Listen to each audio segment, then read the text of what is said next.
organization was recently recognized by the government? The Society of Estonian Nudists. Organization বলেছে না, organisation নামটা হচ্ছে the society of এস্টোনিয়ান, হ্যাঁ নামটা দেওয়া আছে এস্টোনিয়ান নুডিস্টস। হ্যাঁ, তো এদের কার্যক্রম খুবই অদ্ভুত। তারা হচ্ছে তাদের ক্লাবে কাপড় ছাড়া দেখা করতে পারে আর কি, তাদের কাপড় চোপড়ই পছন্দ না, তারা চায় হচ্ছে জঙ্গলি থাকতে, মানে তাদের কাছে ওটা স্বাধীন একটা ব্যাপার স্যাপার আর কি। হোয়াট এভার দ্য কেস, এটা তাদের ব্যক্তিগত ব্যাপার। Estonians love a good cup of coffee. In the center of Tallinn, there are many small shops where people can enjoy their favorite beverage. Coffee or beverage, similar word. Okay, এখন আমরা দেখবো the order of synonyms. মাঝে মধ্যে একটা তো পেয়েছি এখন পর্যন্ত, একটা করে সিনোনিম ইউজ করছে, মাঝে মধ্যে একাধিক ইউজ করে। সাপোজ ওই যে কুমির নিয়ে রচনা লিখলো, হ্যাঁ, তো কুমির বারবার কুমির না লিখে ওরা এক জায়গায় লিখলো কুমির, একবার লিখলো হচ্ছে এই কি বলে এটাকে ভয়ঙ্কর জলের দানব, আরেক জায়গায় লিখলো হচ্ছে খাঁচকাটা পিঠের প্রাণী, তো এরকম লিখে গেল। তো আমার বুঝতে হবে যে আসলে জিনিসটা কি, এখন কোনটা বললে এক্স্যাক্টলি ভালো বোঝা যাবে। ঠিক আছে, যেমন একটা এক্সাম্পল দিয়েছে, এটাকে বলে স্পেসিফিক থেকে জেনারেলে যাওয়া আর কি। আমরা ছোট থেকে বড় পড়েছিলাম না, ম্যাথের মধ্যে পড়েছিলাম, kind of like that. In the movie Jurassic Park, viewers can see a Tyrannosaurus Rex, Velociraptors, a Triceratops, and a Brachiosaurus. Scientists in the film found a way to bring these long-dead dinosaurs to life. The creatures are shown with great realism. It is easy to understand why some moviegoers, especially children, were frightened by the movie. এখানে underline করা আছে দুটো জিনিস, একটা হচ্ছে dinosaur, creatures.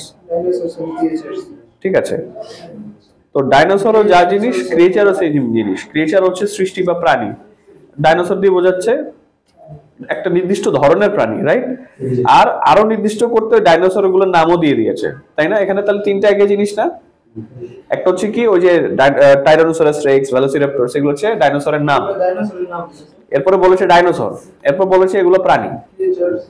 ঠিক আছে, যেমন বললো যে আরাফাত, তারপর পরিচয় দিল আরাফাত একজন বাংলাদেশি, তারপর ও একজন মানুষ, এরকম। কিন্তু তিনটা তো একই জিনিস। এখন কোনটা দিয়ে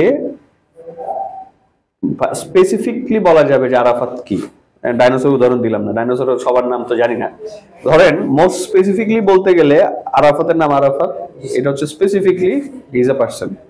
তারপর একটু জেনারেল বললে সে বাংলাদেশি, আর একটু জেনারেল বললে সে মানুষ, এভাবে যাবে আর কি সিরিয়ালটা।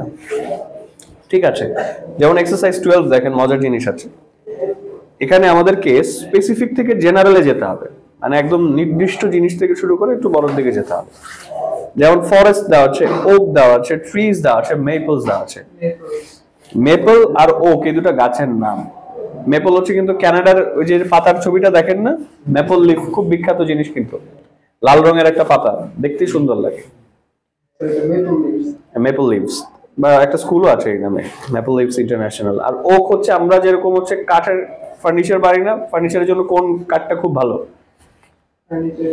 সেগুন কাঠ। তোদের দেশে এরকম ওক আছে, ওকের ফার্নিচার অনেক বছর থেকে, ওদেরও কাঠের গাছ আর কি, বিশাল বড় বড় হয়। তো ওক আর মেপলস এই দুটা স্পেসিফিক নাম না, এবং এই দুটোই কি গাছ, ট্রিজ। আর ফরেস্ট হচ্ছে গাছ থাকে কোথায়? ফরেস্টে থাকে। আমরা সবার বড় কোনটা? ফরেস্ট। তারপর হচ্ছে ট্রিজ, ফরেস্টে থাকে ট্রিজ, ট্রিজের মধ্যে নাম দেওয়া হচ্ছে ওকস এন্ড মেপলস। ঠিক আছে, আমাদের আবার যেতে হবে স্পেসিফিক থেকে জেনারেল, তার মানে আগে লিখতে হবে ওকস এন্ড মেপলস, তারপর ট্রিজ, তারপর ফরেস্ট, সাজাতে হবে। ইয়েস। নাম্বার 2টা দেখি, বলেন কোনটা স্পেসিফিক হবে?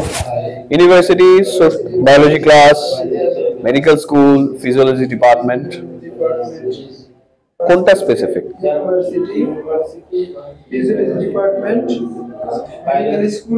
আগে স্পেসিফিকটা বলেন, এক্সাক্ট কোনটা, কোনটা দিয়ে শুরু হবে? সবচেয়ে ছোট কোনটা? কেন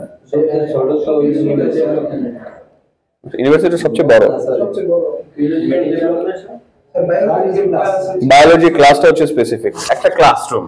তারপরে হচ্ছে গেল কোথায়? ক্লাসরুম কোথায় থাকে?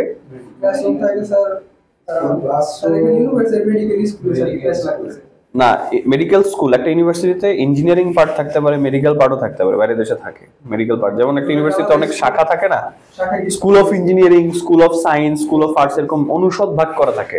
ঢাকা ইউনিভার্সিটিতে বা চিটাগং ইউনিভার্সিটিতে যেমন আছে না, কলা অনুষদ, বিজ্ঞান অনুষদ, এরকম। তাহলে বায়োলজি ক্লাসটা কোথায় থাকে? Medical school. তাহলে পাশেরটা কি? একটা ডিপার্টমেন্টে থাকে ফার্স্টে, ফিজিওলজি ডিপার্টমেন্ট, একটা স্পেসিফিক ক্লাসের। এরপর এই ডিপার্টমেন্টটা আছে কোথায়? মেডিকেল স্কুলে আছে। আর মেডিকেল স্কুল কোথায় আছে? ইউনিভার্সিটিতে আছে। এভাবে যাবে biology class, physiology department, medical school, then university. ব্যাংকেরটা দেখি বের করে। State street bank, financial institution, loan department bank.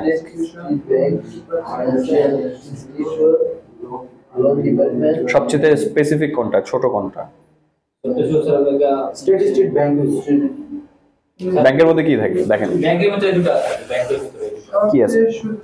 সবচেয়ে ছোট। আর না, এগুলো সবই মানে আর্থিক প্রতিষ্ঠান, তো সবার বড়। Financial yes, five Nazrul is correct. Loan department সবার আগে, ব্যাংকের মধ্যে জাস্ট একটা পার্ট। এখন লোন ডিপার্টমেন্টটা যে কোনো একটা শাখায় থাকে। স্টেট স্ট্রিট ব্যাংক হচ্ছে একটা ব্যাংকের শাখা, রাইট? বা একটা ব্যাংকের নাম।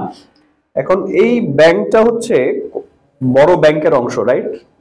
মানে ব্যাংকগুলোর অংশ। ব্যাংকটা হচ্ছে ইন জেনারেল বোঝায়। আর সমস্ত ব্যাংক এক একটা আর্থিক প্রতিষ্ঠান না?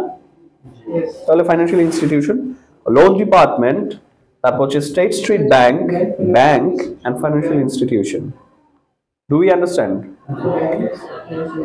ফাইভের পাশের জন্য বলেন কি কনফিউশন আছে শুনি। বলেন, আমাকে বলেন, সমস্যা নেই। আগে লোন ডিপার্টমেন্ট, হ্যাঁ, লোন ডিপার্টমেন্ট, তারপর হচ্ছে স্টেট স্ট্রিট ব্যাংক, তারপর হচ্ছে ব্যাংক।